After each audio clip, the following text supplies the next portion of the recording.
Hola. Sí. ¿Estamos? Bueno, buenas tardes a todas, todos, todes.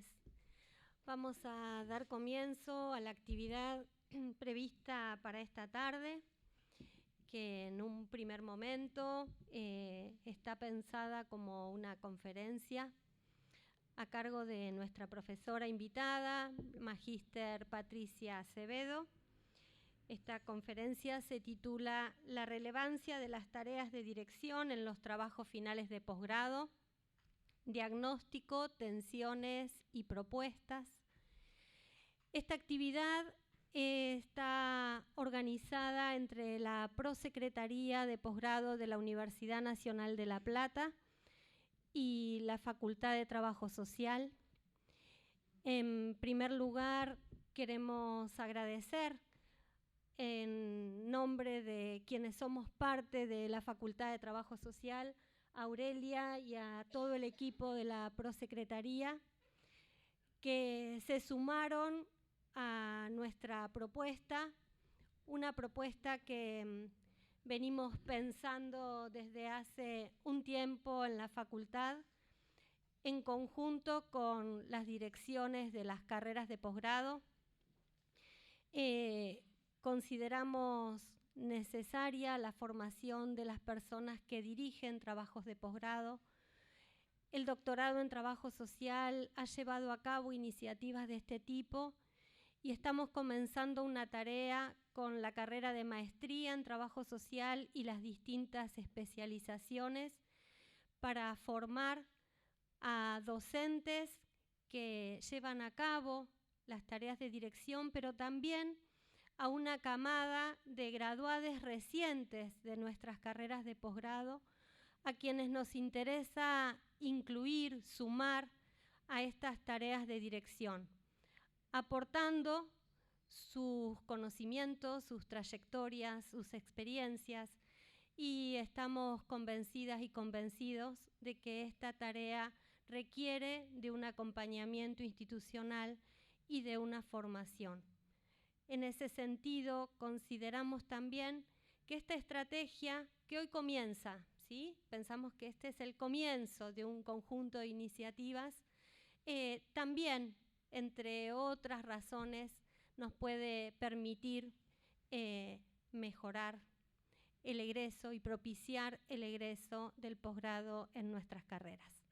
Quiero agradecer, además de Aurelia y el equipo, como ya dije, la presencia de autoridades de posgrado de otras facultades de la Universidad Nacional de La Plata, autoridades de la Facultad de Trabajo Social, del equipo de gestión y también a varias y varios docentes que nos están acompañando y también graduadas y graduados de nuestras carreras. Aurelia, yo soy la maestra de ceremonias esta tarde. Aurelia, te paso la palabra entonces. Ahí, bueno, soy horrible con el tratamiento de estas cosas. Ahí voy, se escucha, ¿no? Bueno, en primer lugar, muchas gracias a todos, todas y todes por estar aquí. Gracias a la Facultad de Trabajo Social, particularmente a Silvina, que ahora les voy a contar cómo es la cocina de todo esto, a la decana Alejandra y por supuesto a Patricia, nuestra invitada, que seguramente nos va a dar algunas ideas interesantes, algunas reflexiones interesantes sobre esta cuestión. Primero voy a la cocina porque me parece importante poner en valor lo que significa el posgrado en la Universidad Nacional de La Plata y además poner en valor lo que significan las secretarías de las distintas unidades académicas para generar políticas interesantes en pos de un objetivo que es común, que nos reúne y nos convoca permanentemente, que tiene que ver con el egreso, ¿no? Cómo generar políticas de gestión para habilitar trayectos académicos de posgrado, cuyo objetivo obviamente es el egreso, pero también el acompañamiento desde que alguien inicia una especialización, una maestría y un doctorado hasta su finalización. Esta idea de pensar la formación de formadores y de formadoras, que es un poco el resumen de cómo decodifico esto que vamos a generar hoy. Es una idea que creo que Silvina viene batallando. Yo estoy desde el 2019 en la Prosecretaría de Posgrado de la Universidad, y Silvina cada tanto viene con alguna idea: Aurelia, estaría bien, yo tengo esa memoria, estaría bien hacer algo para las direcciones de tesis. Bueno, los procesos son lentos, pero a mí me van quedando las cosas que van sugiriendo las distintas secretarías, y en esta oportunidad, que también hemos hablado en bastantes ocasiones sobre la importancia de lo que significa formar a formadores, Silvina, Canela, vinieron otra vez, avanzaron nuevamente con la idea, y dije, creo que es conjuntamente con Silvina y Canela, creo que es una buena oportunidad para darnos un espacio para pensar algo que es, en principio, difícil de pensar, ¿no? Es esta figura de lo pensable, como diría Castoriadis. ¿Qué significa formar formadores y sobre todo en tareas de dirección? Yo no lo tengo resuelto para nada, por eso va a estar Patricia ayudándonos con esto. Y mientras pensaba un poco en la presentación de hoy, pensaba en algo muy viejito que surgió allá en el año 58 con un señor que era Michel Polanyi, que habló en un textito muy chiquito que se llamaba Conocimiento tácito, exactamente de esto. ¿Qué significa la transmisión de un conocimiento tácito? ¿Por qué se me ocurrió pensar en esto? ¿Por qué en esta clave lo estaba pensando mientras esperaba qué me iba a decir Patricia al respecto, que yo no tenía idea? Un poco porque las direcciones de tesis de cualquier trayecto formativo nos encuentra en ¿y esto cómo? ¿Y esto de qué se trata? ¿De qué se trata formar a alguien que se está formando? La verdad que es como la pregunta del millón. ¿Qué significa el acompañamiento de alguien que se inicia en un trayecto de doctorado, de especialización, de maestría? Y un poco la reflexión que hacía en el 58 Polanyi y un poco después en otro textito del 66, era que finalmente todas nuestras formas de conocimiento estaban apoyadas en esto que él llamaba conocimiento tácito. Y la fórmula que encontraba Polanyi para instrumentar esta idea era algo así como: sabemos mucho más de aquello que podemos expresar efectivamente, ¿no? Parece que las tareas de dirección nos encuentran sabiendo cosas que finalmente después no podemos poner en palabras. ¿Cómo se hace? ¿Cómo se aprende a formar a formadores? Y muchas veces lo que nos termina pasando es que, como buen conocimiento tácito que parecería, o es una hipótesis que parece que está rondando por ahí, es que hacemos este tipo de tareas porque replicamos alguna tarea de dirección previa, por lo general quienes nos dirigieron. Ahora, claro, eso no siempre, no siempre es virtuoso, puede serlo, pero no necesariamente, ¿no? Bueno, quienes nos formaron a veces han tenido una buena experticia, han sabido poner, si no en palabras, en alguna praxis, el contexto de la formación, pero no, insisto, no siempre es virtuoso, ¿no? Entonces nos encontramos tratando de pensar en esta clave. Bueno, ¿cómo generamos egresades? ¿Cómo hacemos para que el trayecto no sea un parto? ¿No? Suele pasar muchas veces que nos encontramos con personas que terminan con el pánico ante la hoja en blanco. Bueno, ¿y ahora cómo sigo? ¿Por dónde voy? ¿No? Entonces, esa situación que yo le pongo ese nombrecito, conocimiento tácito a la manera de Polanyi, es simplemente una línea para pensar. Porque en realidad la desventaja, si queremos, del conocimiento tácito es que después no sabemos cómo articularlo en palabras. Bueno, supongamos que existe una experticia que se transmite por el contacto, por la permanente, por una praxis que heredamos, que no sabemos bien cómo articular, pero ¿no tenemos acaso alguna herramienta más para generar que este conocimiento tácito termine transformándose en una suerte de conocimiento explícito? Y lo que es más importante, cómo socializar alguna praxis virtuosa sobre lo que significa dirigir la responsabilidad, la enorme responsabilidad de dirigir trayectos formativos, ¿no?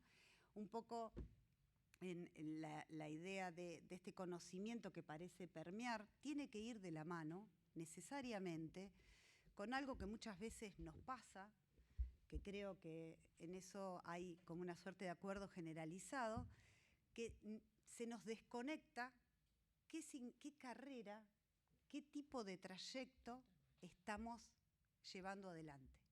Es lo mismo una especialización, las preguntas del millón, o sea, no estoy reponiendo nada que no sepamos, pero digo, bueno, le estoy poniendo en palabras algo que sabemos, ¿no? Bueno, no es lo mismo acompañar a alguien que está haciendo una especialización, a alguien que está haciendo una maestría, a alguien que está haciendo el doctorado. Digo, muchas veces las condiciones que ponemos a quienes dirigimos son condiciones excesivas para el trayecto que está generando, ¿no? Y nos vamos desvinculando del efectivo hacer de esa persona cuando egrese de una determinada carrera. Entonces, en ese sentido, ver, bueno, ¿qué tanto tenemos de conocimiento tácito? ¿Qué tanto se puede explicitar? ¿Qué prácticas podemos socializar para gestar unos trayectos un poco más interesantes en un momento y en un contexto donde se nos exige cantidad, ¿no? Bueno, y esto lo digo con un poco de color en la cara, porque en realidad estamos todo el tiempo, ¿no?, tensionando entre la calidad y la cantidad. Bueno, a veces nos piden números, pero el número es qué tan representativo es de los que hacemos efectivamente en el posgrado, que es, me consta, en las 17 unidades académicas, es enorme el esfuerzo que se hace para llevar adelante con éxito, en términos puramente cuantitativos, las carreras de formación de posgrado. Cuando en realidad creo que en estas cuestiones nos tiene que interesar fundamentalmente cuestiones más del orden de lo cualitativo, porque claramente la relación con las personas que dirigimos no es una cuestión de número, ¿no? No es una cuestión de sumar doctorandes, especializando, porque queremos llenar un ítem en el currículum, sino el compromiso que significa formar a gente, a personas que después van a salir al territorio a decir algo con aquello que se construyeron, que construyeron en estas aulas, que no son cualquier cosa, es la Universidad Nacional de La Plata, que tiene un valor específico y que me parece que es importante en este contexto ponerlo nuevamente en valor y pensar, ¿no?, sobre el peso específico que significa atravesar las aulas de una universidad pública, gratuita e inclusiva. Creo que nos debemos empezar a pensar en estas cuestiones y un poco deshabilitar el discurso del conocimiento tácito, porque ahí nos ponemos en una trampa, porque si todo es tácito, si nada puede ser explicitado, entonces parece que todo va a depender de la relación particularísima que establezcamos con aquellas personas que dirigimos, ¿no? Y hay mucho más.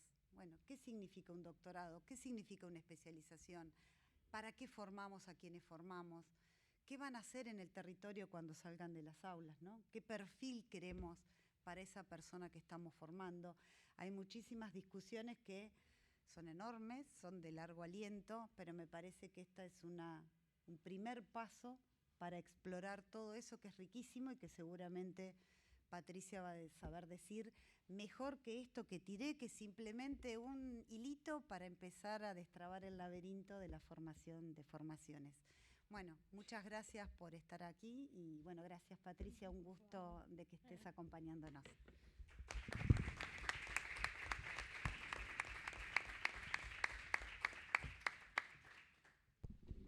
Bueno, invitamos entonces ahora a Alejandra Wagner, la decana de la Facultad de Trabajo Social. A ver si no me llevo puesto nada. Bueno, un día de esos de mucha intensidad. La verdad es que a mí agradezco que me hayan compartido este saludo inicial. Somos de trabajo social, eso hace que colectivicemos todo, por lo tanto, esto que decías, ¿no?, de cómo resuelve cada uno y cada una el tema de dirigir, de acompañar, no es algo, y no lo pensamos individualmente, lo discutimos todo el tiempo, bastante. Creo que en un contexto como este también es una herramienta de lucha este espacio para nosotras y para nosotros.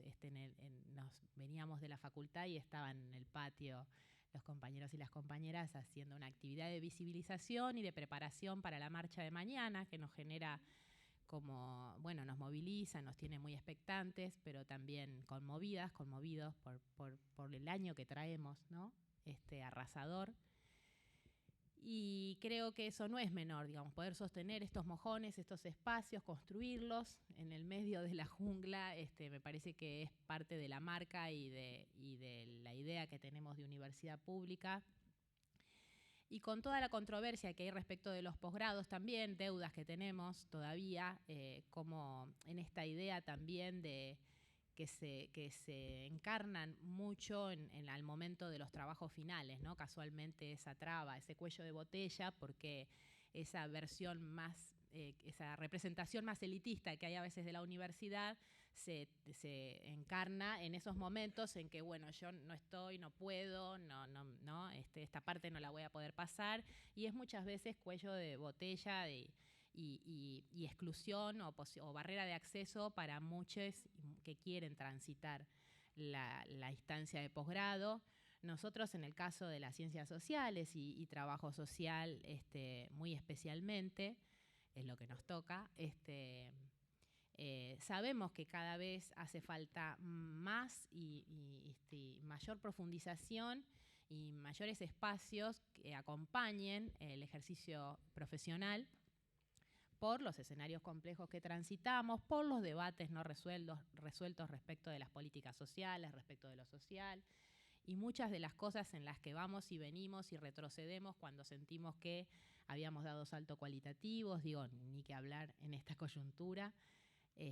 Por eso también nuestra protesta de mañana. Yo creo que en ese marco esto también cobra otro valor y otro compromiso para nosotras.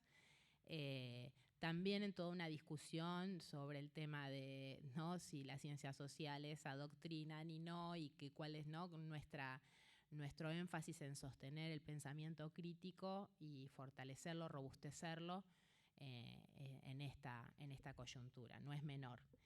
También que eso impacte en esa mirada de las transformaciones que necesitamos, que creo que también son discusiones que nos estamos dando, ¿no? Qué mirada crítica hay respecto a el Estado en todas sus formas, qué cuestiones desde esta producción de conocimiento que se hacen y se arraigan y que nacen de los espacios de inserción profesional de muchos de nuestras graduadas y graduados, como eso entendemos que cobra un valor, por eso también colectivizarlo, por eso también que no sea una elección a la carta unilateral, sino también un compromiso en relación a una instancia de otro orden, ¿no?, que esté situada, que dialogue con aquello que la universidad pública está discutiendo y está proponiendo. Me toca presentar a una compañera, ese es el lugarcito, la razón de ser por la que acepté estar por acá. Así que, bueno, es un orgullo, es un placer, hemos compartido distintas instancias con Patricia.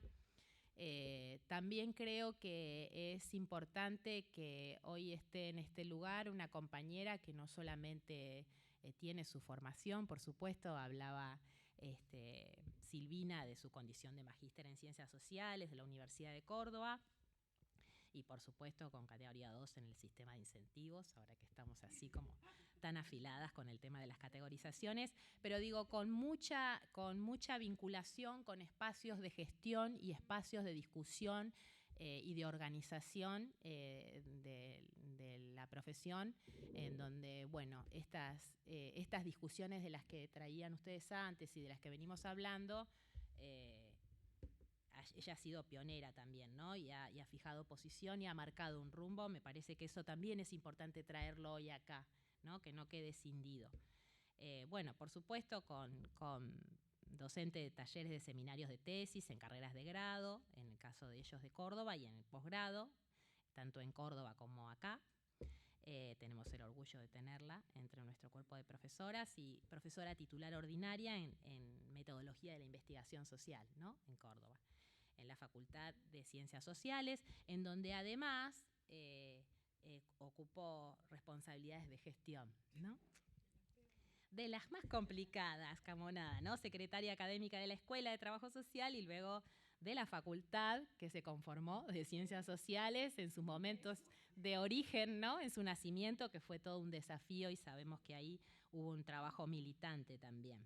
Bueno, presidenta de nuestra Federación de Unidades Académicas de Trabajo Social y de la Asociación Latinoamericana de Enseñanza e Investigación en Trabajo Social, además de vicepresidenta de la Asociación Internacional de Escuelas de Trabajo Social. O sea, de la nuestra trajimos a una de las mejores, con mucho orgullo. También, digo, en esta discusión que tenemos con la producción científica, bueno, titular del Consejo para la Promoción Científica y Tecnológica en la Comisión de Ciencias Sociales del Ministerio de Ciencia y Tecnología de Córdoba, y evaluadora externa de proyectos de investigación y de proyectos institucionales en distintas universidades nacionales y para evaluadora de carreras de ciencias sociales en CONIAU. Bueno, dirección de proyectos, formación de becarios, tesistas de grado, posgrado, proyectos y actividades de extensión, autora y coautora de libros, capítulos de libros, artículos, etcétera, etcétera. Una gran compañera, bienvenida Patricia y muchas gracias.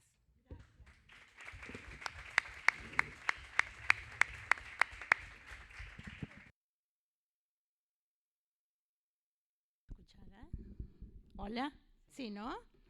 Bueno, después de todo eso, jubilada hace poco. Así que bueno, eso no es un detalle, porque las cosas que hago las hago porque me gustan mucho. Ya no tengo que hacer cosas, digo, en general,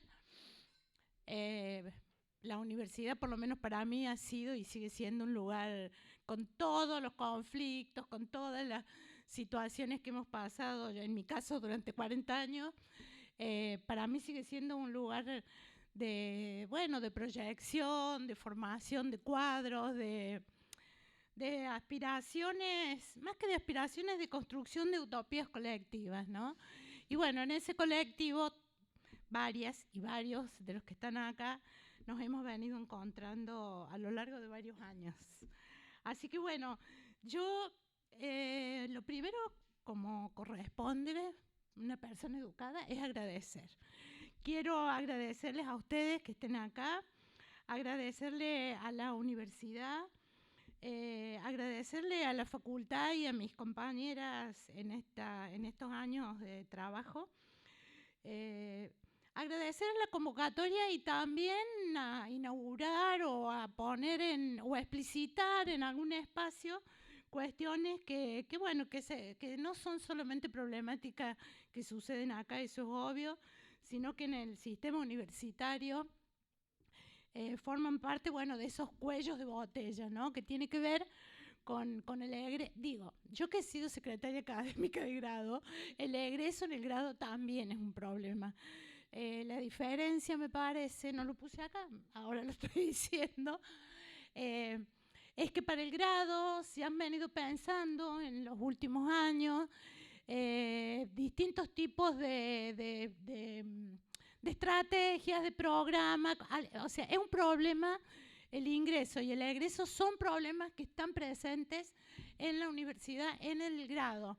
No obstante, pareciera que en el posgrado quedan como problemas de cada carrera, de cada director de carrera, de cada secretaria, ¿no? Y por eso también es importante, bueno, generar espacios como estos. Por otro lado, antes de entrar de lleno, me parece que quiero decir que compartir situaciones, problemas, proyecciones, reconocer debilidades y además apostar para acciones colectivas para fortalecerlas en tiempos como los que estamos pasando, tiempos como los que corren, en que el aislamiento, la competencia, el individualismo y otros tantos istmos forman parte, digamos, de nuestra vida cotidiana, me parece que es también un motivo de celebración, porque significa que todavía, yo creo que falta mucho para que nos venzan. Yo soy optimista por naturaleza, les cuento, o esperanzadora. Y me parece que estos espacios, forman parte de la defensa de la universidad. Son tan importantes como poder estar mañana en la marcha y otras tantas acciones. Bueno, por otra parte quiero plantear o comentarles que lo que pueda yo compartir el posterior espacio que pensamos desarrollar junto a directores de tesis y a quienes se proponen para estas tareas. Como decían las compañeras que me han precedido, lo hemos ido pensando y amasando, en particular con Pilar y Silvina, también con Aurelia sin conocerlo porque iban y venían los mails, que son compañeras como tantos otros que están acá, con quienes venimos compartiendo preocupaciones por la formación y el reposicionamiento generacional, en especial en el trabajo social y en las ciencias sociales en general.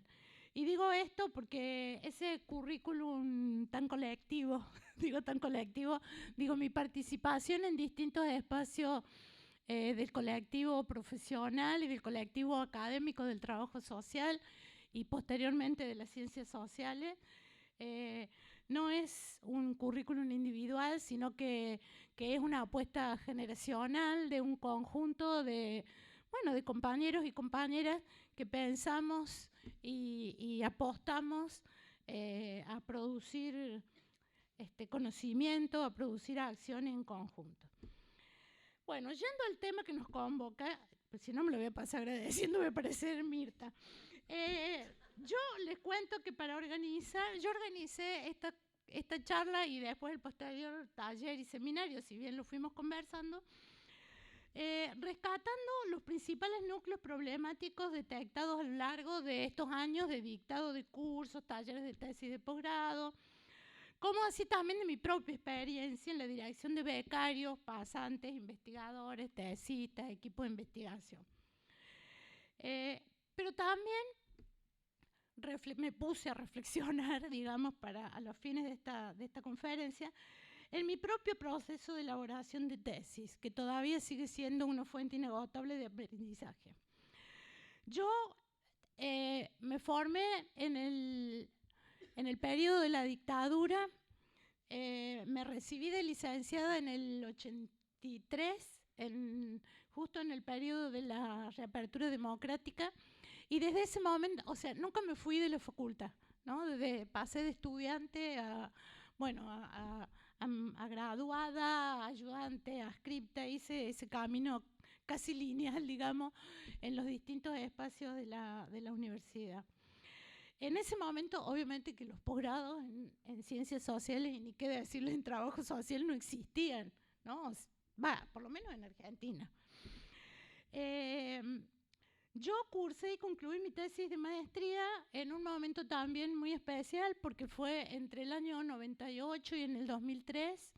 En el 2001 asumimos la conducción de la Escuela de Trabajo Social junto a un conjunto de compañeras, luego de una toma y de un montón de cuestiones, digamos, que habían llevado a que hubiera una convulsión muy fuerte, digamos, en la escuela. En ese mismo periodo se abría la primera maestría en Ciencias Sociales en Córdoba y se abría en la Escuela de Trabajo Social.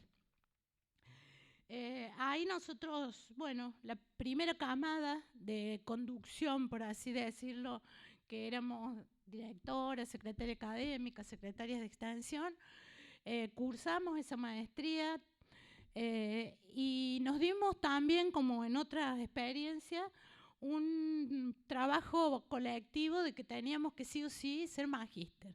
Yo cuento todo esto no para contarles mi historia académica, sino para poner en contexto, ¿no? Cómo muchas veces los proyectos, los aprendizajes son marcados por el contexto. Nosotros formábamos parte de la Facultad de Derecho, donde los abogados llanos y lisos son todos doctores, y nosotros éramos, para algunos incluso, asistentes sociales, ni siquiera se nos reconocía el título de licenciado. Bueno, ahí hubo una serie de cuestiones hicieron que yo, a mitad de camino, cambiara el tema de mi tesis y cambiara mi director de tesis. Simplemente porque me fui a vivir a otro lado y con un sentido de practicidad tuve que tomar esas decisiones, ¿sí? No podía seguir sosteniendo una tesis en la localidad de Córdoba, en un barrio donde yo había trabajado y militado durante muchos años porque me había trasladado a vivir a 50 kilómetros y estaba en unas condiciones, bueno, familiares y de trabajo distintas. Eso para mí es una primera marca, digamos, en este proceso. Sin embargo, hubo otras cuestiones que rodeaban ese proceso de tesis. No tenía beca, porque en ese momento no existían, y menos para las ciencias sociales en Córdoba. Una sola compañera pudo acceder de esa camada de nosotros, pudo acceder a las becas porque tenía menos de 40 años, nosotros ya éramos viejas, digamos. Digo, insisto en este contexto, ¿sí? Bueno, diría que mi empeño en el nuevo tema, cambié de tema y me propuse estudiar un tema en la localidad donde vivía, traté de articularlo y me encantó. Me puse a estudiar las fiestas en una localidad de gringo, que uno diría, ¿qué tiene que ver esto? Bueno, aprendí un montón de organización, de acción colectiva, de cultura. El trabajo con mi directora, que no era magíster ni doctora, porque quienes podían dirigirnos en ese momento, en realidad en el campo de las ciencias sociales, en todo caso, eran compañeras que habían estado en el exilio y que tenían un frondoso currículum, pero no académico, pero sin embargo muy reconocido. Los acuerdos con mis compañeras de trabajo y el apoyo de mi familia fueron claves para poder concluir la tesis en un plazo relativamente accesible, digamos. Cambié el tema, encontré y construí un tema que pudiera desarrollar en el lugar en el que habitaba. Sumé exalumnos al trabajo de campo. A mí siempre, si hay algo que me caracteriza es que me encanta trabajar con los jóvenes y bueno, y siempre trato de sumar compañeros de nuevas generaciones a los equipos. Mi tesis tiene apenas 80 páginas. Por varios años posteriormente las energías estuvieron puestas en la gestión universitaria y varios años después emprendí la tarea de cursar un doctorado. Pero ya era profesora titular y era secretaria académica de una facultad y mi ex directora de maestría me dijo, ¿para qué querés un doctorado? Y yo le dije, bueno, pero la facultad y el trabajo social necesita doctores. Y yo me dije, pero vos tenés ganas. Y le dije, la verdad que no.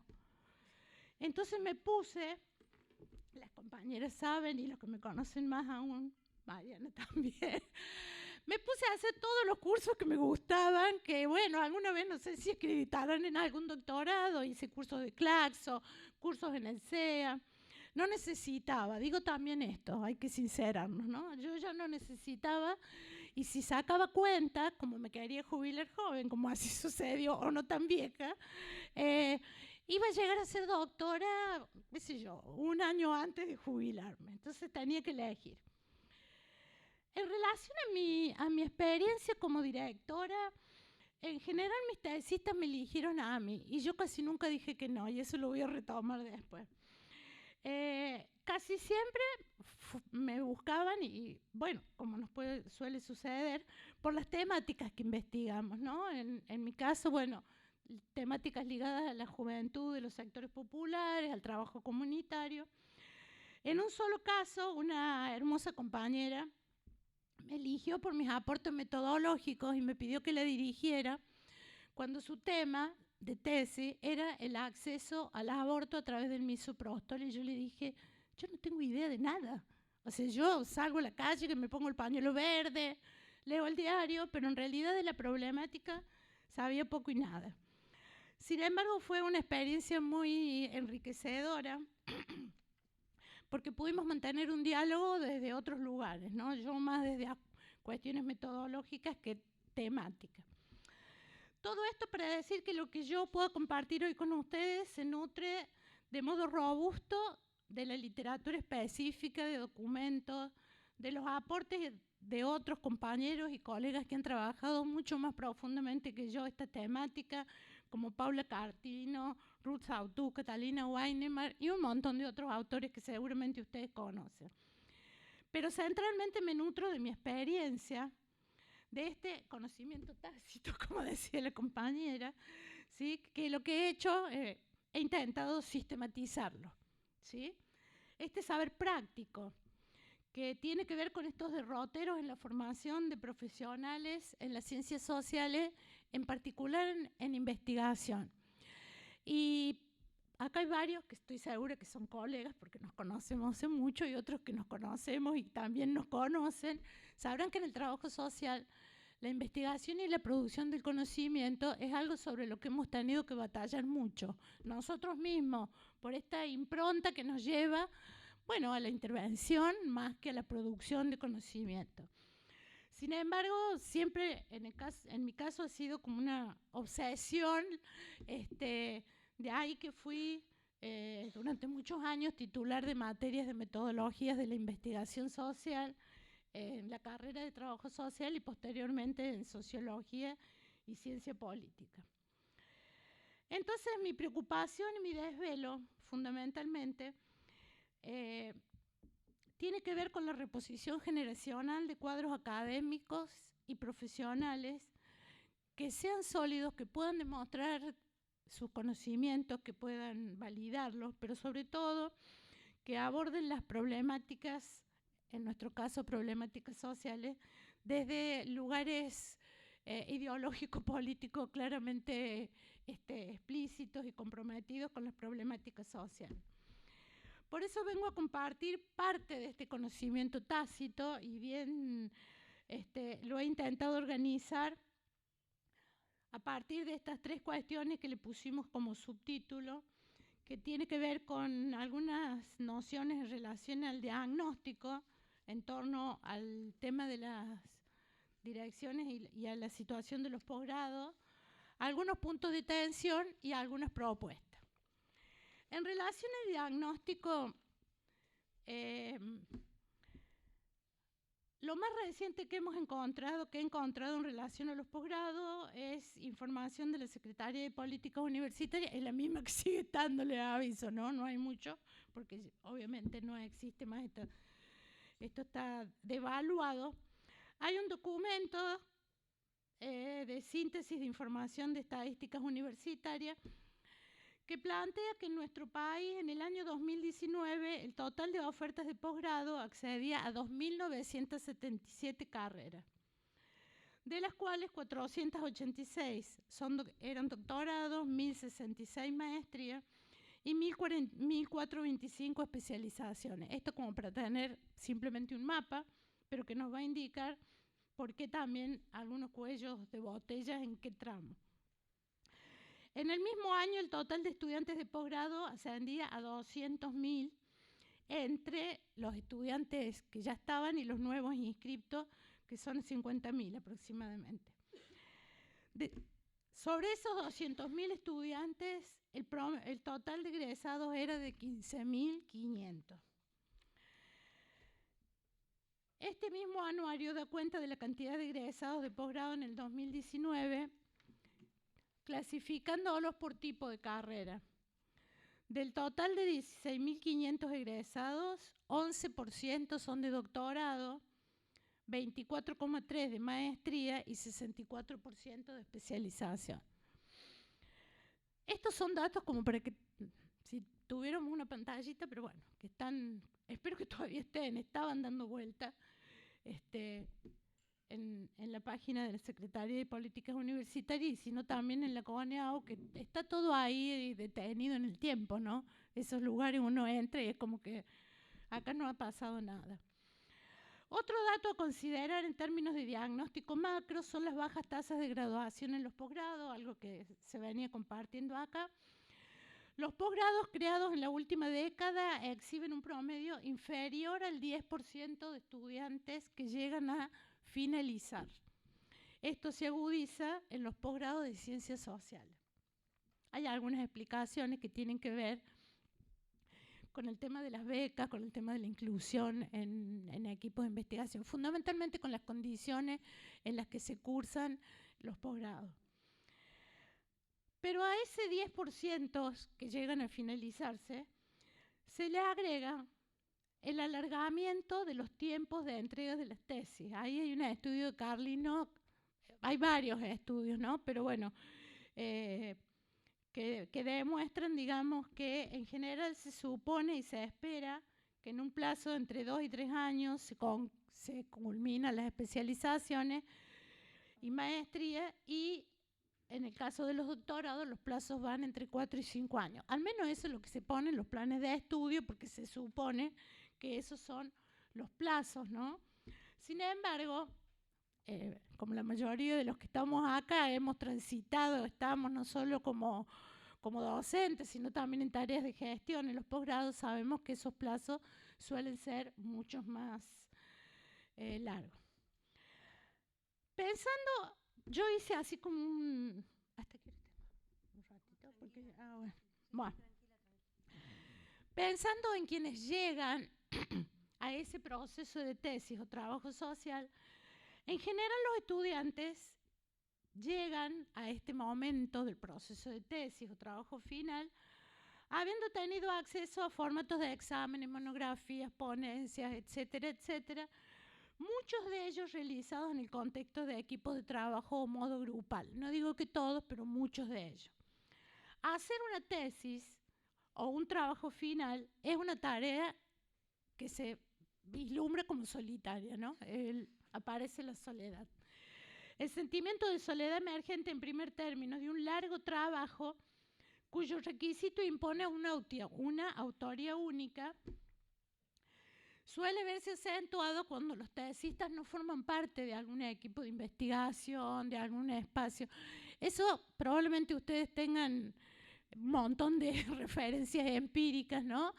De aquellos estudiantes de posgrado que cursaron en tiempo y forma, que tuvieron buenas notas, que se involucraron, etcétera, etcétera, pero que sin embargo el hecho de estar muchas veces alejados de los contextos académicos, hace que no tengan una referencia, un soporte, no saben cómo encontrar el director.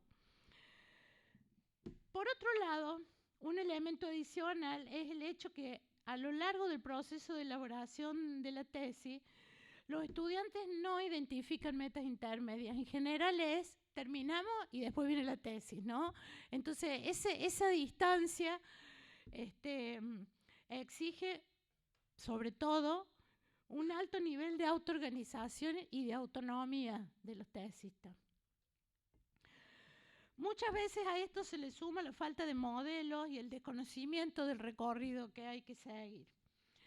En los trabajos de Carlino y en los talleres de tesis, nosotros ahora estamos terminando uno y estamos ya acercándonos están en esta etapa en realidad los cursantes en la maestría en trabajo social acá en La Plata. En general acecha el fantasma de que hay que investigar. Yo siempre me acuerdo, nosotros nos dio el taller de tesis Ruth Sautu y decía, no hay que investigar el mundo y sus alrededores. Pero en general aparece y se pone de manifiesto en problemáticas o temáticas que tienen una inmensidad, que son inasibles en la vida útil de un individuo, ¿no? Siempre me acuerdo de esos ejemplos.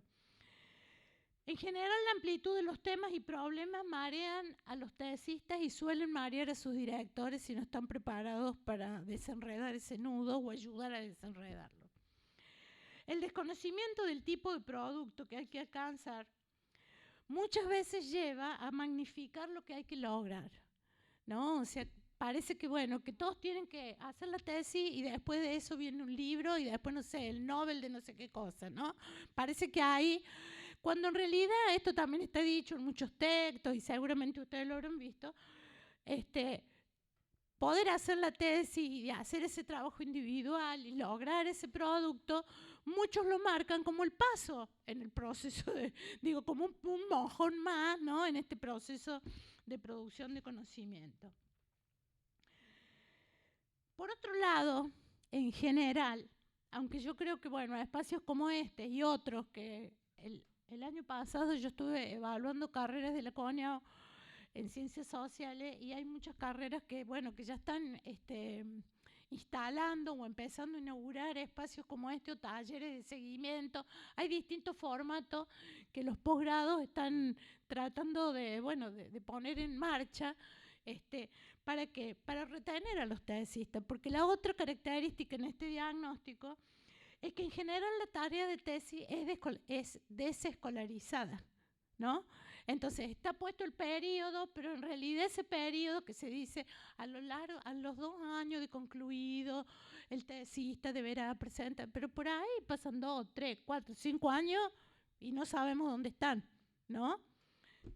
Estoy exagerando, ¿no? Pero ustedes me entienden.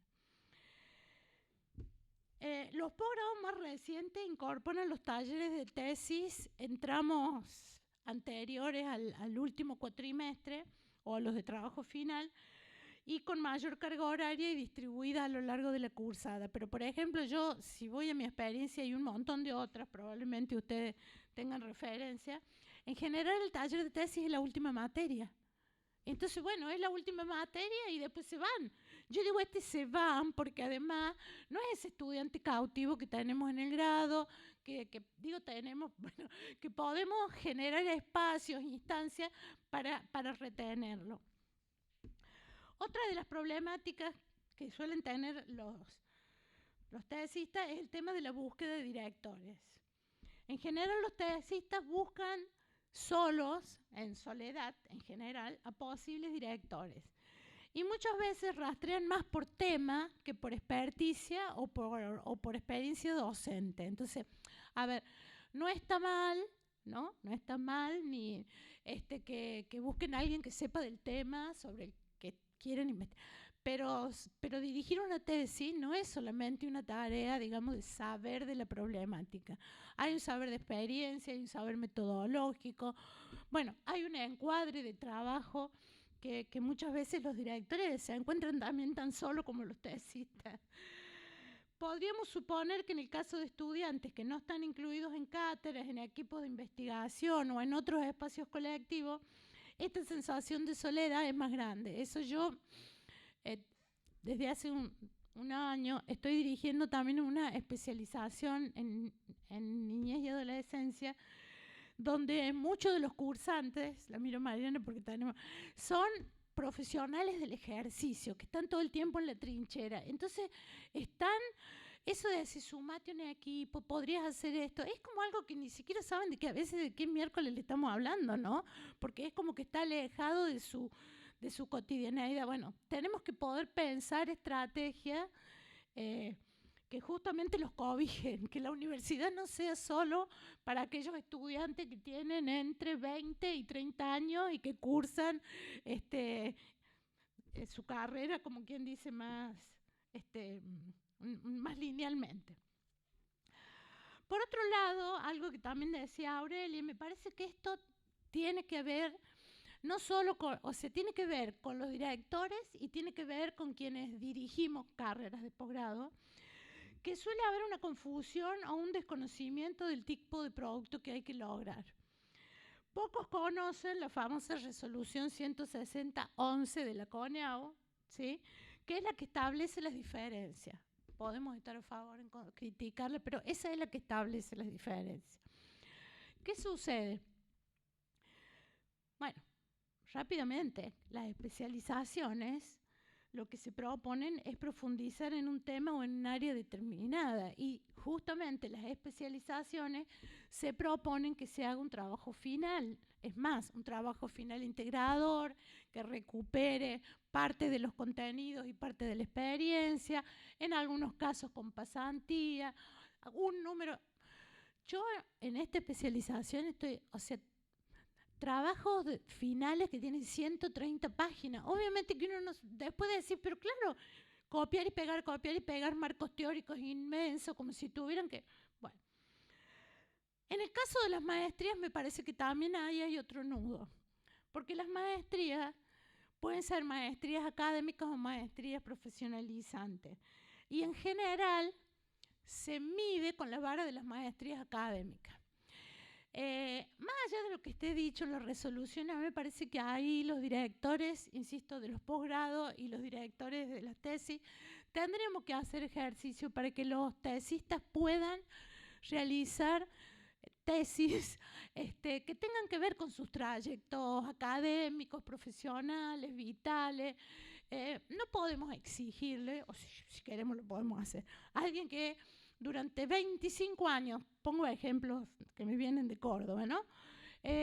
trabaja en el sistema de salud de la provincia de Córdoba y quiere reconstruir la historia la miro a la Bárbara que sabe más, no me corrijas, quiero reconstruir la historia de tal servicio. Y nosotros le queremos meter que en el marco teórico ponga esto, que ponga aquello. O sea, si puede hacer una buena lectura de cómo se instaló, creo que era el trabajo social y qué relación tiene con la profesionalización y el sistema de salud en Córdoba. Y obviamente que eso lo interpreta y lo lee desde algunas categorías teóricas, pero muchas veces los directores también depositamos en nuestros tesistas, ¿no?, nuestras propias expectativas, nuestras propias cuestiones. Yo me refiero, digo, en general lo que se marca, no solamente lo marco yo, hay varios autores que marcan esta cuestión que en general se evalúa tanto por los directores como por los comités que evalúan las tesis, se evalúan más desde el sesgo académico y no se consideran si las maestrías, por ejemplo, son profesionalizantes o académicas o si estamos frente a una especialización, ¿no? A mí me ha pasado, no se reciben mucho, pero bueno, desde que estoy en la especialización, que he tenido que devolver devoluciones de tribunales, porque le estaban pidiendo más de lo que podía, no porque esa persona no podía, porque esa carrera no está pensada para eso. Bueno, me parece que estas cuestiones también atentan justamente con el egreso, ¿no? Después yo pensé, seguramente que hay otros datos para abonar el diagnóstico, en cuáles son las tensiones y rodeos que en general se encuentran en esta relación entre director y dirigido, ¿no? Una cuestión con la que nos solemos encontrar a quienes nos convocan o nos piden que podamos dirigir es la amplitud de los temas y la inexperiencia de quienes están, la inexperiencia investigativa, ¿no? Bueno, acá yo digo, decir algo que seguramente todos ya sabemos, que no existe el tema, ¿no? Que los temas no nos están esperando, que los temas se construyen, que en esa construcción las lecturas y las consultas, yo insisto mucho, tanto en los talleres, de hecho, en el taller que ya terminamos esta semana, varios de los tesistas ya han hecho lecturas exploratorias, hicieron algunas entrevistas, porque estas acciones previas de recolección, de contacto, contribuyen a la delimitación. Y en este sentido me parece que el papel del director es clave. Es clave en negociar los temas y los tiempos. ¿Por qué digo esto? Porque por ahí también como directores no podemos o enroscar en los temas de nuestros dirigidos, cuando digo enroscar ¿no? O esperar que se desenrosquen solo, por así decirlo. Esto tiene que ver con otra tensión que a mí me parece que bueno, que también son estilos, ¿no? Y cada uno hace lo que puede con lo que tiene. Que tiene que ver con esta tensión entre la autonomía y la direccionalidad. Yo acá me pregunto si es una cuestión de estilo de dirección, y acá yo puedo contar, bueno, que hemos visto directores que dejan a sus tesistas librados al azar y otros que corrigen hasta la ortografía en los borradores, ¿no? Quienes no inciden en la definición y construcción del proyecto, y aquellos que hacen la última redacción de proyectos o tesis, que cuando uno dice, cuando le pedí al tesista diciendo que te explique, la verdad que no puede explicar algo que no escribió. Yo soy de la idea que si es un trabajo docente hay que buscar el mejor estilo y hay que acompañar, dirigir y orientar. Yo nunca corregiría ni ortografía ni redacción, eso lo tengo claro. Pero bueno, son estilos. Pero tampoco me parece que haya que dejarlos librados. Creo que la tarea del director tiene más que ver con la organización de esa hoja de ruta y que esa hoja de ruta no se desvíe, por así decirlo, ¿sí? Que a mí me parece con las cuestiones de forma. Por otro lado, como hemos dicho que es un trabajo en soledad en general, me parece que es importante acompañar la tarea de los tesistas, y de acá la relevancia de la inclusión en espacios y o equipos de investigación o trabajo. También es cierto que esto es más sencillo o más viable si los tesistas están dentro de nuestro sistema universitario, por así decirlo. Y se vuelve más complejo, ¿no es cierto?, cuando estamos en maestrías profesionalizantes o en especialización. Pero bueno, creo que hay que buscarle la vuelta. Por otro lado, el contexto de producción, en general el tiempo, la dispersión, las disonancias entre expectativas y tipos de estudios que a veces se proponen los tesistas y las condiciones materiales para el desarrollo de esos tipos de estudios, ¿no? Seguramente todos habrán tenido algún estudiante de grado o de posgrado que dijo, quiero hacer 20 entrevistas, quiero hacer 20 historias de vida, ¿no? Y tengo 6 meses para hacer trabajo de campo. Bueno, creo que ahí hay que ser directivo, sí o sí, porque no entendió nada. Y alguien se lo tiene que decir y para eso estamos. Hay otra cuestión, que es la pérdida de entusiasmo, el desgano, el desenamorarse del tema. Suele estar ligado a diversas situaciones. Yo, bajo ningún punto de vista, digo que esto pase por los directores. Al contrario, son cosas que pasan y algunas, como directores o como institución, podemos tomarlas, digamos, para que el impacto no sea tan fuerte. Acá me parece que es importante ayudar a identificar y decidir las razones, los motivos por los cuales suceden estas cosas.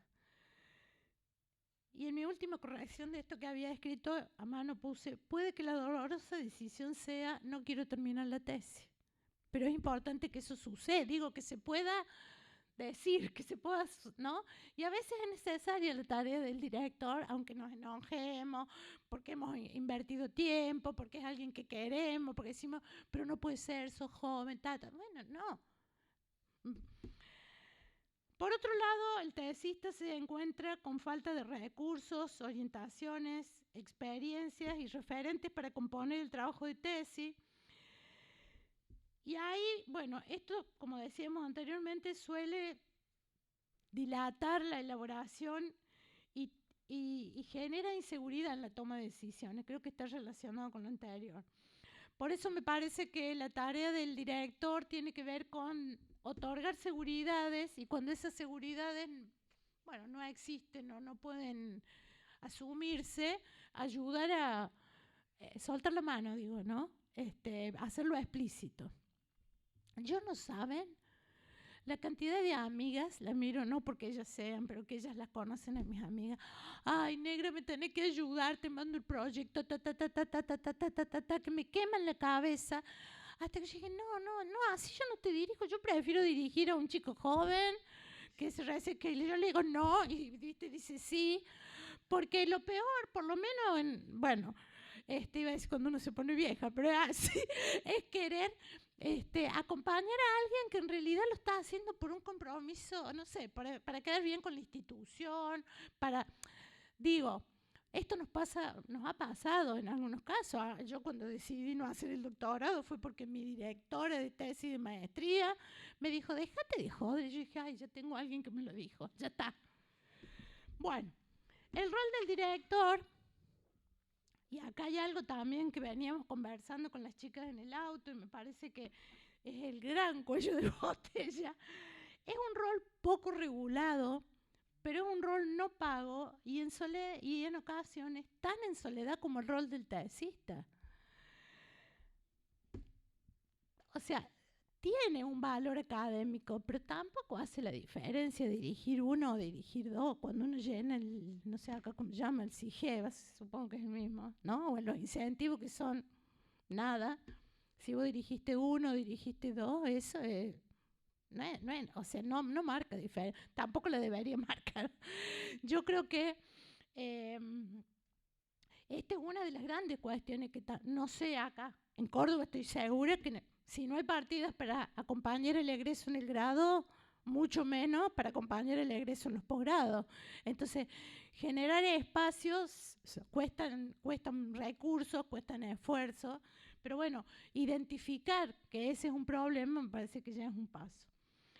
Por otro lado, lo que suelen hacer las carreras, y que eso virtual, presencial, etcétera, son los talleres de escritura, pero en realidad los talleres de escritura, que bienvenidos sean porque es muy importante, no liberan a los directores de la dirección de tesis, ¿no? Dirigir una tesis es otra, o sea, si uno puede combinar las dos cosas, bárbaro. Si uno además de un director que orienta en el tema, que sugiere metodología, que trabaja de manera conjunta, además es alguien que seguramente lo es, porque si tienes eso es porque la experticia también en la escritura. Pero muchas veces también está esa fantasía, digo porque eso lo hemos hecho nosotros en Córdoba en el grado y también a veces en el posgrado, el taller de escritura, traigamos no sé quién, que está bueno, o sea, no es que esté mal el taller de escritura, pero no resuelve el problema, ¿no? Porque es como más estructura. Bueno, ya voy terminando. Entonces, algunas propuestas que a mí se me ocurrían. Dirigir tesis y o trabajos finales es una tarea que hasta ahora solo da créditos académicos. Entonces debería ser una tarea placentera para dirigidos y directores, me parece que ese es un punto. Ya que se le requerirá invertir profundamente en un proyecto que no es propio y por el que recibirá un escaso crédito, digo, es un crédito académico el que es. Por lo tanto, yo creo que hay que tomarse el tiempo para la decisión de dirigir o no. Conocer en qué anda el potencial dirigido, ya que es frecuente que el estudiante se aproxime y nos pida dirigir su tesis y a veces decimos, bueno, mándame el borrador y después sí. Yo creo que hay que atreverse a decir no, si el tema no nos gusta, si tenemos, bueno, las razones que fueren. Por otro lado, creo que cada uno de nosotros conoce los límites en la capacidad y el tiempo para la dirección. Compartirlos con el dirigido, hacer un contrato de trabajo, armar cronograma de encuentros y pautas de trabajos parciales. Yo no sé si existe, pero creo que todavía existe, que no podés tener más de 5 dirigidos, ¿no? No sé si, creo que para el CIGEVA o para también en las facultades en algunos casos cuando se ven, digo, no sé si está formalmente, y a veces uno dice, ay, pero ¿por qué? Pero la verdad es que hay que dirigir 5 personas, ¿no? Salvo que uno tenga, bueno, este ya se está recibiendo, el otro recién entra, o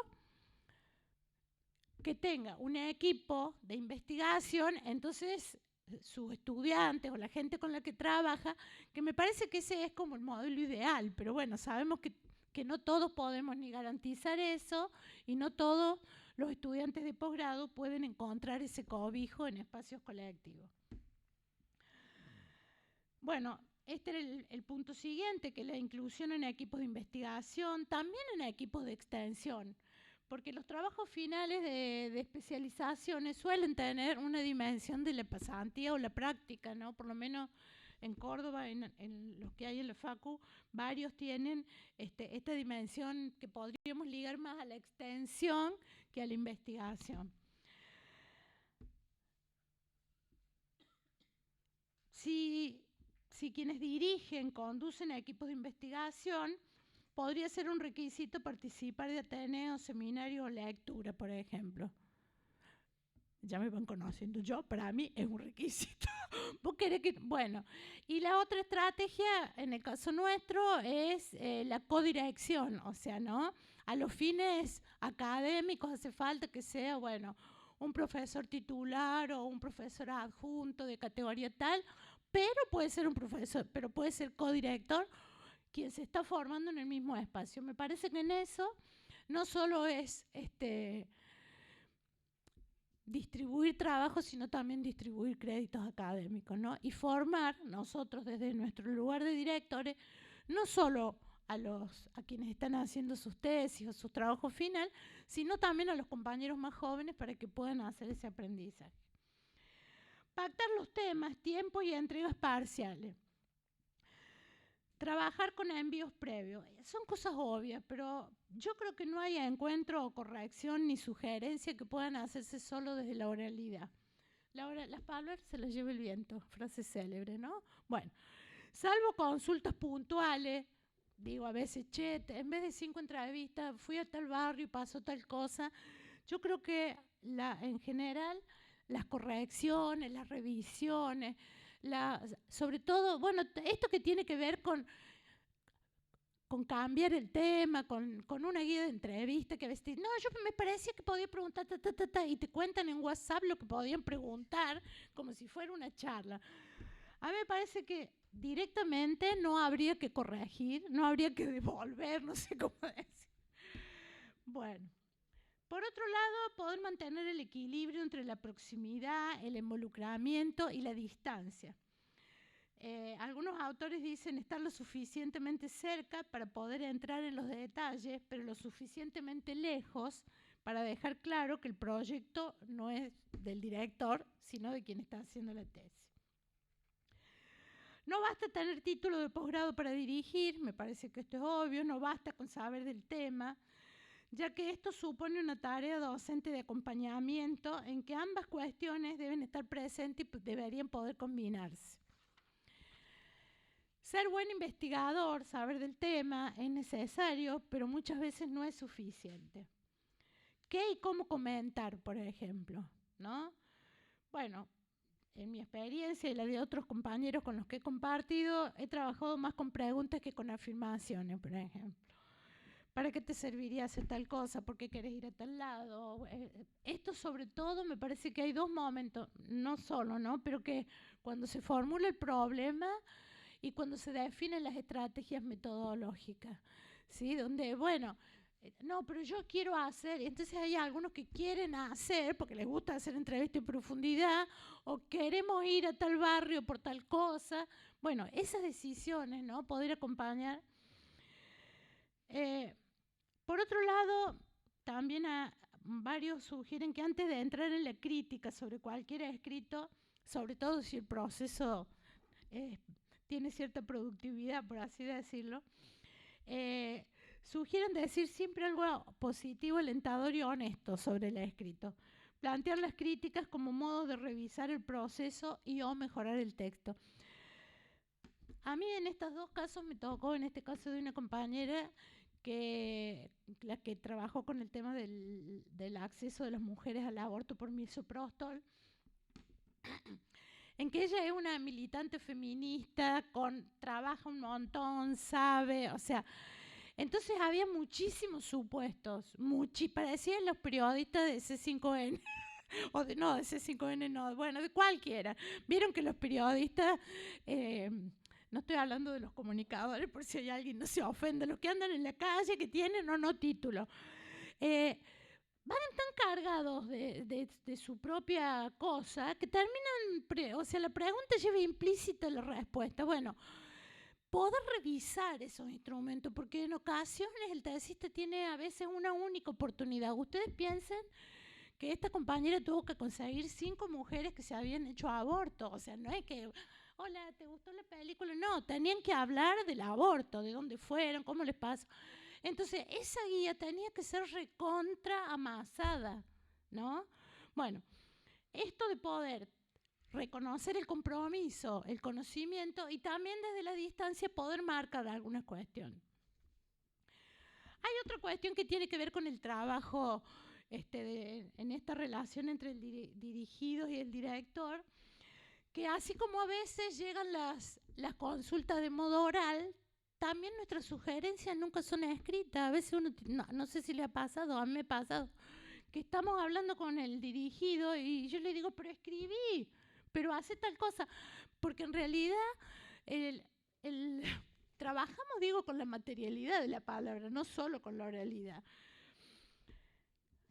Por último, en relación a los textos, a mí me parece que hay una tarea que es importante, que es ayudar que los textos se vuelvan argumentos, que se produzca algo que sea leíble, por eso yo creo que nosotros no corregimos, sino que revisamos, sugerimos y sobre todo acompañamos la construcción de un argumento que sea atendible. Un texto que tenga gancho, que diga algo, no que tenga gancho por marketing, ¿no? Que diga algo, que sea claro, que sea conciso. Estoy diciendo obviedades. Muchas veces esas cosas no suceden. Que se evite el palabrerío, por ejemplo. Yo suelo darles en los talleres y en mis tesistas siempre le digo, lee esto. Hay un libro de Ray Mill que se llama Sobre artesanía intelectual, que es viejísimo, del año 58, ¿no? Donde él da cuenta de por qué hay que escribir sencillo. Porque, es más, toma párrafos y dice, bueno, esto que está escrito en 10 páginas se podría escribir en 4, o en 3, o en 2. Y dice lo mismo y está más claro. Creo que ese ejercicio es el que es posible también realizar si uno tiene 2 o 3 tesistas y hacer, no sé, cada uno verá lo que puede hacer, pero hacer, qué sé yo, un encuentro cada 2 meses donde se lean los trabajos de otros compañeros, con guías, digamos, pero con guías que orienten a la corrección crítica, a la sugerencia. Por otro lado, yo creo que así como suele existir la omnipotencia de los maestrandos, también los directores en ocasiones solemos ser omnipotentes. Me parece que es importante recurrir a otros que orienten, compartan, supervisen. A ver, llegan momentos en los que, por lo menos, sobre todo cuando uno dirige, si uno dirige y a lo mejor el tema no es un tema tan afín, o por ejemplo, a mí me ha pasado cuando son con trabajos de campo en instituciones que uno desconoce, porque están en la academia, bueno, uno conoce a los colegas, pero no necesariamente está en el cotidiano de las instituciones, ¿no? Y bueno, y a veces hay colegas profesionales, militantes que están en esos espacios y que pueden ser una buena, no digo para codirigir, no digo, pero digo referentes, poder incluso los propios a veces, he dicho, bueno, hagamos una reunión con tal de tal institución. Me acuerdo en algunos jóvenes que estaban haciendo con el programa el ex más y mejor trabajo. Digo el ex, creo que también desapareció. Bueno, una ONG que venía implementando y que había desarrollado los talleres de manera virtual y presencial. Bueno, y ahí había un compañero nuestro de la facultad. Le digo, tenemos que hablar con tal, hagamos la reunión. O sea, el tesista, yo que lo dirigía, porque se supone que sabía de jóvenes, trabajo, pero el colega que estaba ahí trabajando en el programa y que podía tirar ideas. Me parece que hay otra cuestión que es combinar la paciencia con los límites, ya lo hemos dicho, pero creo que es importante.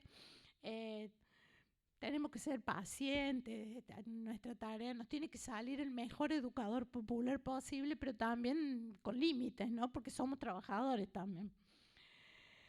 Bueno, tener presente las diferencias entre los tipos de posgrados, me parece que esto que marcamos como un diagnóstico es algo que tendríamos que tener presente. Acá me parece que es importante orientar desde las instituciones, porque a veces los directores no tienen ese recurso, sugerir la lectura y el análisis de temas, de tesis, cómo asistir a defensa. Muchas veces los tesistas no conocen los repositorios digitales, no saben que uno pone repositorio digital y están cargadas las tesis. Yo ya me dediqué un montón de acá de La Plata, porque hasta ahora venía con los ejemplos de Córdoba, y bueno, digo, a ver, eso está accesible. Y además me parece que hay que sugerir que leer tesis no es para estudiar, porque a veces yo me tengo que leer 100 páginas, pero es una lectura, digo, mirar los índices, por ejemplo, ¿no? Esas cosas. Impedir las fugas, limitar la dependencia. Para eso me parece que, además de muchas de las cosas que hemos planteado, trabajar por producto enviado y armar cronograma de trabajo con el tesista. Suele haber 2 momentos de extensión interminables. Puede definir el problema y sentarse a escribir la tesis. Es muy importante la humildad y la pertinencia en el planteo de los problemas y los objetivos. En general, cuando menor es la experiencia, más difícil es aceptar esto que decía Ruth Sautu, de que no se puede estudiar el mundo y sus alrededores y de que hay que acotar, ¿no? Se siente como que le estamos diciendo, no, pero eso voy a estudiar. Sí, eso tendrías que estudiar, porque eso es viable, porque eso no está estudiado. Desde nuestro rol podemos hacer aportes a estas tentaciones de la amplitud y persistir en la revisión de los objetivos. Por otro lado, en la escritura, la teoría suele ser, sin duda, es muy importante, Pero hay que desterrar la idea de que la construcción del marco teórico o la escritura de la tesis es un paso o un momento, ¿no? La elección del tema, la construcción del problema, ya se está produciendo y leyendo. Me parece que esto... La teoría define además la perspectiva metodológica, reubica los objetivos. Por eso me parece que es necesario encontrar el equilibrio que permita leer lo necesario y suficiente y volver a esas lecturas si es necesario. Pero no paralizar el proceso por las lecturas, no sé si, pero bueno, en general vieron, no, pero voy a leer, pero me dijeron, pero... Y además a veces esas lecturas son anárquicas. Yo creo que en los primeros momentos no está mal, digo, leerle, pero bueno, hay un momento en que hay que focalizar esas lecturas, hay que hacerlas más productivas. Leer teoría en función de un proceso de investigación, esta es otra cosa. Leer teoría en función de un proceso de investigación no supone estudiar esa. Digo, no es que hay que estudiar para un examen y saber de qué se trata, sino meterse en el tema, dejarse atrapar por las diversas interpretaciones, tomar notas, relaciones, borrar, volver a escribir. Otra de las estrategias que me parece que son viables y que además son enriquecedoras es invitar a la escritura por donde fuere. Artículos cortos, participar en encuentros en jornada, coescribir, orientar, sugerir, si uno conduce un equipo de investigación, pensar en duplas, no sé, ¿no? Nadie goza escribiendo de unas a primeras, sino solo después cuando el producto cobre cuerpo, eso está claro, pero hay que sentarse a escribir y en algún modo, digo, y hay que empezar por donde sea. A esto yo le sumo que toda manera de escribir que no es imaginable como habla humana, no lo dije yo, es una mala manera de escribir, esto lo dice Ray Mill. O sea, hay que escribir sencillo, por lo menos en ciencias sociales. Supongo que en las otras disciplinas y carreras también es viable. Escribir es formular la pretensión de que otros nos lean, no solamente escribimos para nosotros, ¿no? Escribimos porque queremos ser comprendidos, porque queremos que nuestras interpretaciones trasciendan. Y por eso, de nuevo, insisto en que toda manera de escribir que no es imaginable como habla humana es una mala manera de escribir, como dice Ray Mill. Desde las instituciones, sugiero revisar el lugar que se les otorga a los talleres y seminarios de tesis y trabajo final. Obviamente que esto depende de los planes de estudios, pero en algunos casos se pueden hacer algunas avanzadas, aunque en el plan de estudio diga que es en el 5º cuatrimestre. Otra de las cuestiones que las instituciones podemos hacer es elaborar información de consulta para maestrandos, listado actualizado de proyectos, de directores disponibles, orientarlos en los repositorios digitales u otros espacios. Que la gente, incluidos todos, somos gente, ¿no? Manejemos internet, que la pandemia nos haya hecho estar sentados horas frente a la computadora, no quiere decir que sepamos buscar, ¿no? Que sepamos dónde podemos encontrar algo. Generar espacios, talleres y seminarios entre tesistas y o directores.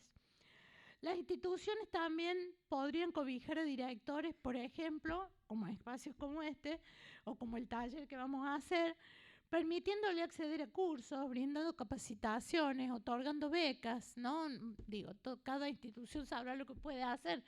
Pero bueno, estrategias, digamos que, además del papelito de que durante 6 años, tuvo 5, estuvo acompañando a alguien y dirigió una tesis, porque además eso también hace que los directores se sientan no tan lejos de la institución, porque no todos son docentes, a veces hay codirectores o directores que no necesariamente.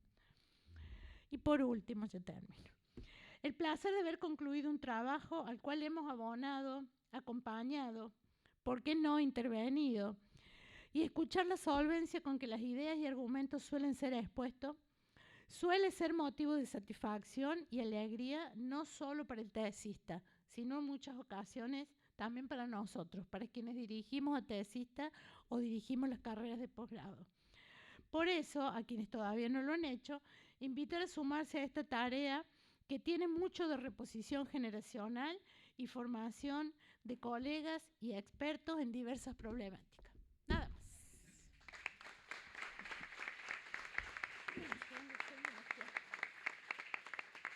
Bueno, seguramente que dije muchas cosas que ustedes ya las tenían, pero bueno, hice esto de organizar un poco las ideas. No, porfa.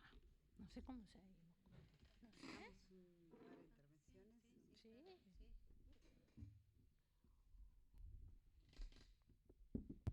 Bueno, por supuesto, abrimos un lugarcito para intervenciones.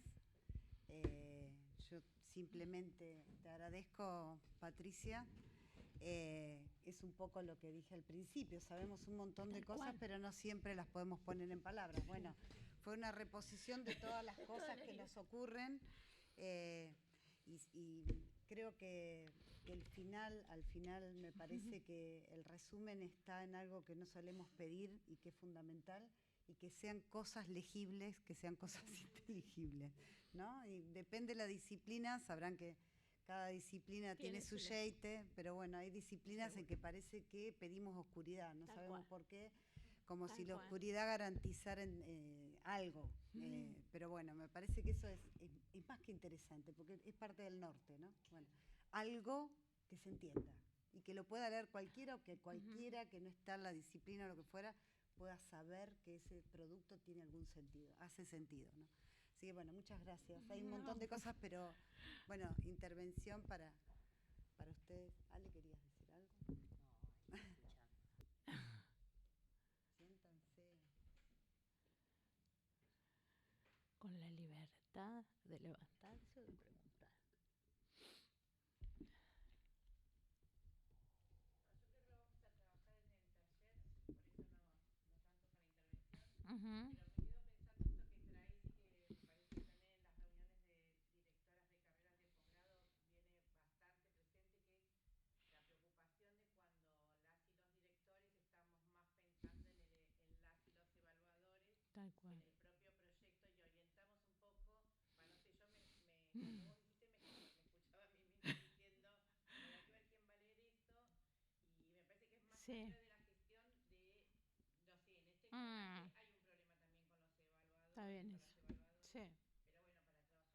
¿no? Uh-huh. Sí, yo me sumo con Sí. dos comentarios, porque las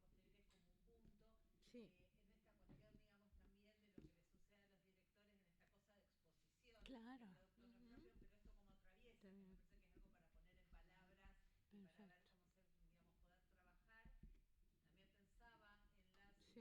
en esta cuestión, digamos, también de lo que les sucede a los directores en esta cosa de exposición, Claro. que producto no es propio, pero esto como atraviesa, que me parece que es algo para poner en palabras y para ver Perfecto. cómo se, digamos, poder trabajar. También pensaba en las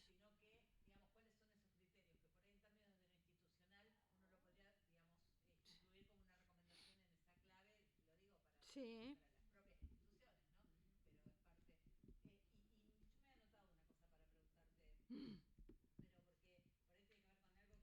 y que pretenden, entonces esta necesidad de poder ubicar de qué se trata en términos de la bendita resolución de la CONIAU, que establece diferencias de especializaciones, maestrías y doctorados.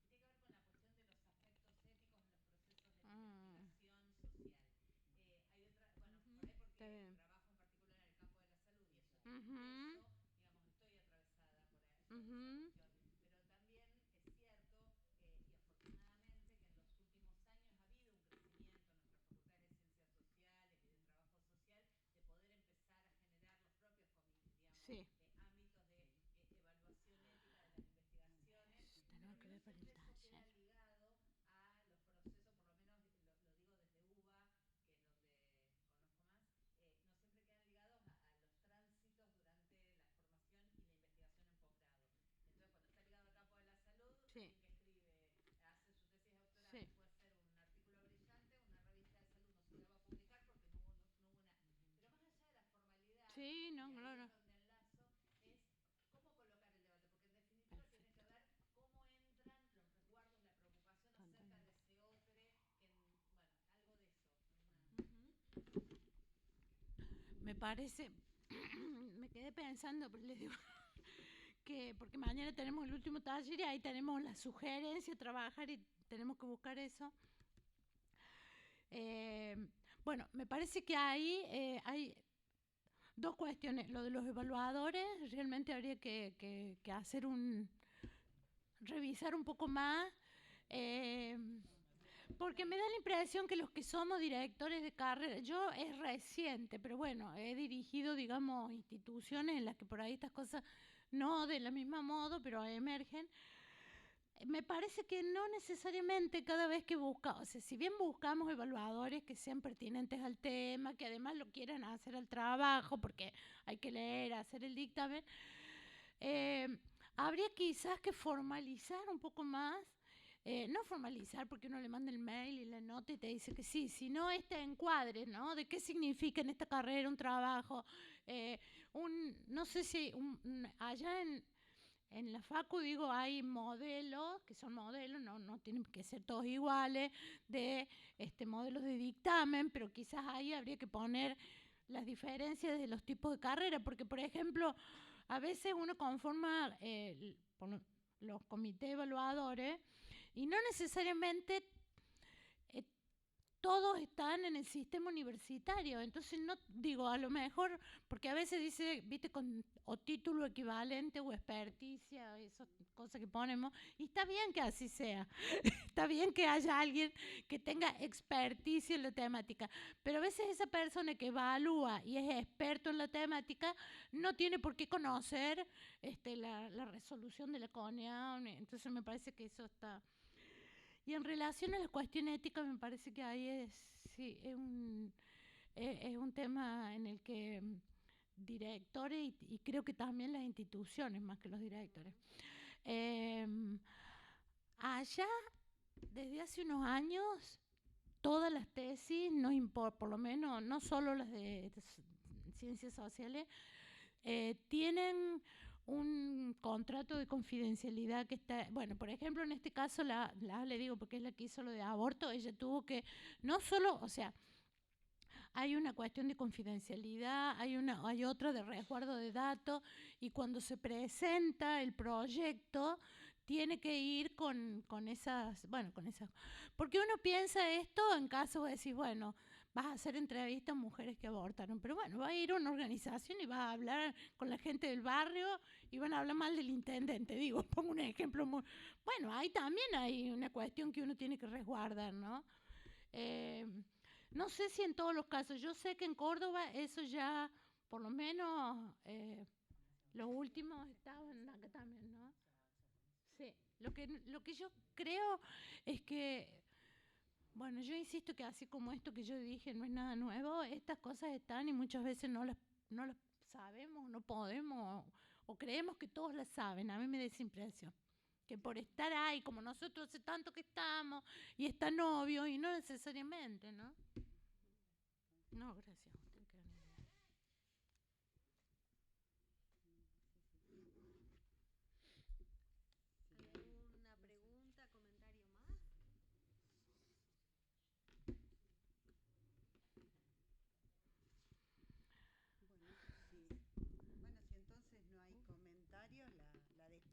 De la conferencia a Patricia, que tiene que seguir.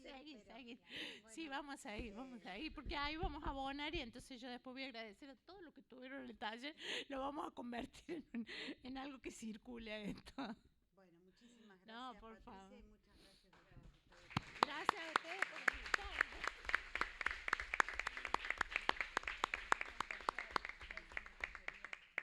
Bueno, gracias.